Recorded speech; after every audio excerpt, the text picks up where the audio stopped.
तो ऐश ने अभी तक अपनी पोकेमोन की जर्नी में 83 से भी ज़्यादा पोकेमोन्स को कैप्चर किया है, बट उन्हीं पोकेमोन में से कुछ ऐसे भी पोकेमोन्स आते हैं जिन्हें ऐश ने पकड़ने के बावजूद भी छोड़ दिया था, जिसमें हमारे फेवरेट ग्रीनिंजा और पिजोट जैसे एस पोकेमोन्स भी आते हैं। तो इस वीडियो में मैं बात करने वाला हूँ टॉप 10 ऐसे पोकेमोन्स के बारे में जिन्हें ऐश ने छोड़ दिया था due to some reasons, like किसी को किसी रीजन को प्रोटेक्ट करना था तो किसी को अपने फैमिली के पास जाना था।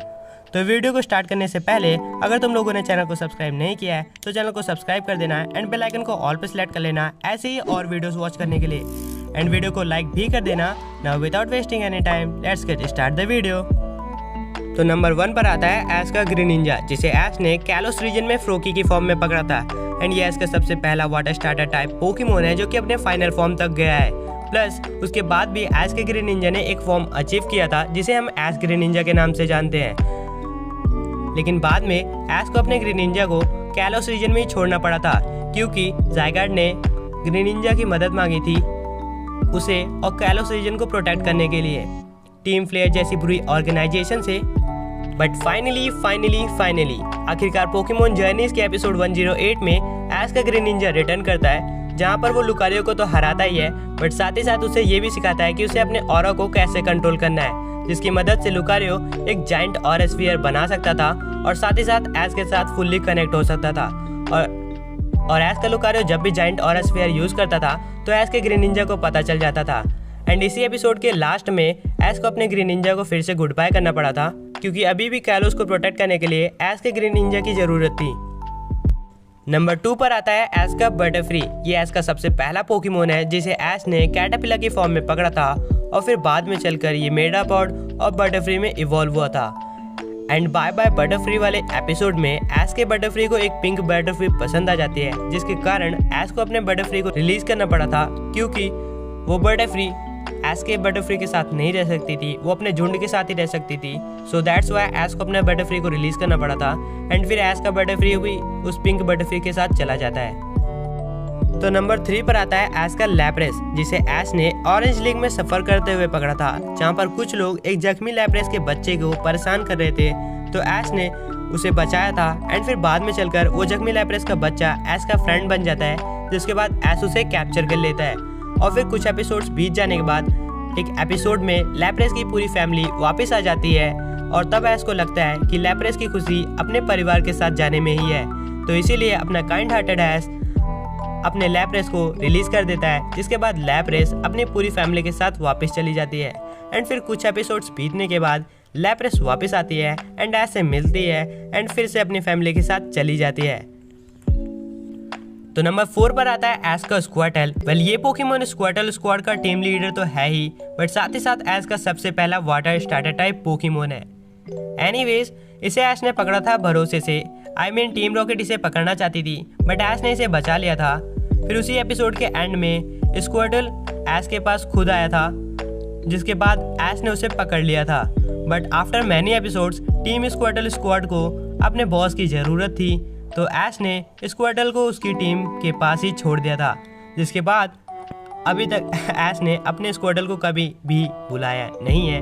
तो हम वेट कर रहे हैं कि ऐश अपने स्क्वाटल को कब बुलाएगा। बट एनीवेज, नाउ बढ़ते हैं अपने अगले पोकेमोन की तरफ। तो नंबर 5 पर आता है ऐश का पिजियोट। तो ऐश ने इसे पिजियोडो की फॉर्म में पकड़ा था, जिसके बाद इसने ऐश के साथ मिलकर बहुत सारी बैटल्स लड़ी थी।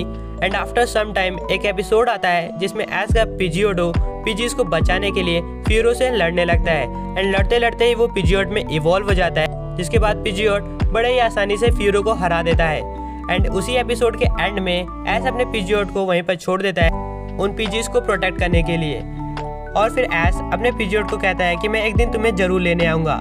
एंड तब से लेकर आज तक हम लोग वेट कर रहे हैं कि ऐश अपने पिजियोट को कब लेने आएगा, लेकिन भाई अपने ऐश ने तो आज तक कभी ना पिजियोट को बुलाया और ना ही कभी अपने पिजियोट के पास गया उसे लेने के लिए। नंबर 6 पर आता है ऐश का गुड्रा, जिसे ऐश ने घूमी की फॉर्म में पकड़ा था और फिर आगे चलकर घूमी ने बहुत सारी बैटल्स लड़ी, जिसके कारण वो स्लीगो और गुड्रा में इवॉल्व हो गया।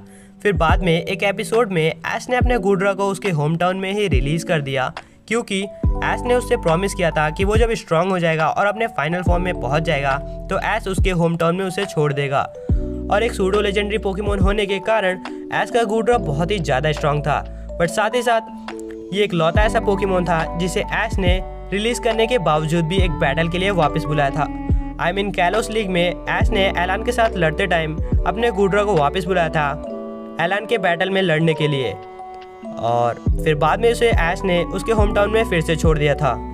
नंबर 7 पर आता है ऐश का प्राइमेप, जो कि ऐश का सबसे पहला फाइटिंग टाइप पोकेमोन है और इसे ऐश ने कैच किया था कैंटो रीजन में। कुछ एपिसोड्स के बाद एपिसोड 39 में ऐश के प्राइमेप को दिखाया जाता है, जहां पर एक टूर्नामेंट हो रहा था एंड उस टूर्नामेंट में आप सिर्फ अपने फाइटिंग टाइप पोकेमोन को ही यूज़ कर सकते थे। तो ऐश ने भी डिसाइड किया था कि वो अपने फाइटिंग टाइप पोकेमोन प्राइमेप को यूज़ करेगा।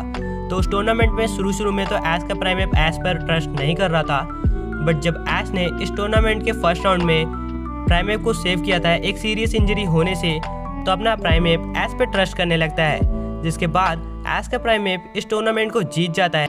एंड इन्हीं सब के बीच में एक एंथनी नाम का बंदा प्राइमेप के अंदर उस फाइटिंग स्पिरिट को देखता है जिसकी उसे तलाश थी, जिसके कारण वो ऐश को ऑफर करता है कि अगर ऐश अपना प्राइमेप उसके पास छोड़ता है तो वो प्राइमेप को एक चैंपियन फाइटर बना देगा।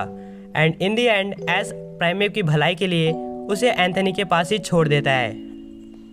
तो नंबर 8 पर आता है ऐश का नागानाडेल, जिसे ऐश ने पोइपल की फॉर्म में पकड़ा था। तो बेसिकली ये ऐश का सबसे पहला अल्ट्रा बीस्ट टाइप पोकेमोन है एंड इसे ऐश ने पकड़ा था अलोला रीजन में, जहाँ पर ये ऐश और पिकाचू को बहुत ही ज़्यादा पसंद करता था, स्पेशली पिकाचू के थंडर को। तो कुछ एपिसोड्स के बाद ऐश ने अपने पोइपल को रिलीज कर दिया था उसके होम टाउन में, क्योंकि ऐश का पोइपल अपने अल्ट्रा गार्डियंस के साथ आया था और उसने डिसाइड किया था कि वो यहीं पर रहेगा और स्ट्रॉन्ग बनेगा। फिर कुछ एपिसोड्स के बाद पोइपल नागानाडेल में इवॉल्व होकर रिटर्न करता है, जहाँ पर वो ऐश के साथ मिलकर अल्ट्रा बीस्ट पोकेमोन को हराता है और साथ ही साथ अलोला लीग में भी प्रोफेसर कुकुई के लुकारियो को भी हरा देता है, जिसके बाद वो फिर से अपने होम टाउन में ही चला जाता है। तो नंबर 9 पर आता है ऐश का वीड्रिल, जहाँ पर ऐश ने इसे एक टूर्नामेंट के दौरान पकड़ा था और उसी टूर्नामेंट में जैसी ने भी पार्टिसिपेट किया था। और इस लड़के को येलो और ब्लैक लाइन वाले पोकेमोन्स कुछ ज़्यादा ही पसंद थे, I don't know why, but हाँ इसे पसंद थे, जिसके कारण अपने दयालु ऐश कैचम ने अपने वीड्रिल को जैसी को दे दिया था। तो फाइनली नंबर 10 पर आता है बज़वुल, जिसे ऐश ने अलोला रीजन में पकड़ा था। बेसिकली ये भी एक अल्ट्रा बीस्ट पोकेमोन है। वैसे तो ऐश ने इसे अपने पिकाचू की मदद से पकड़ने की कोशिश की थी, बट बज़वुल ने पिकाचू को बड़े ही आराम से हरा दिया था। तो ऐश ने अपनी बॉडी दिखाते हुए इस पोकेमोन को पकड़ने की ट्राई की थी एंड जहाँ पर ये पोकेमोन भी कुछ ज़्यादा बॉडी शॉडी दिखाता था, तो ऐश ने इसे पकड़ लिया था। लेकिन फिर ऐश को इसे रिलीज करना पड़ा था क्योंकि ऐश ने इसे एक मिशन के दौरान पकड़ा था। तो गाइस ये थी एक वीडियो टॉप 10 ऐसे पोकेमोन्स के ऊपर जिन्हें ऐश ने पकड़ने के बावजूद भी छोड़ दिया था due to some reasons, and उन रीजंस को मैंने मेंशन कर दिया है। एंड आई होप तुम लोगों को वीडियो पसंद आई होगी। वेल वीडियो पसंद आए है तो वीडियो को लाइक कर देना, ऑल्सो चैनल को सब्सक्राइब भी कर देना। वेल मैं मिलता हूँ तुम लोगों को एक और नई वीडियो में। Until then bye bye.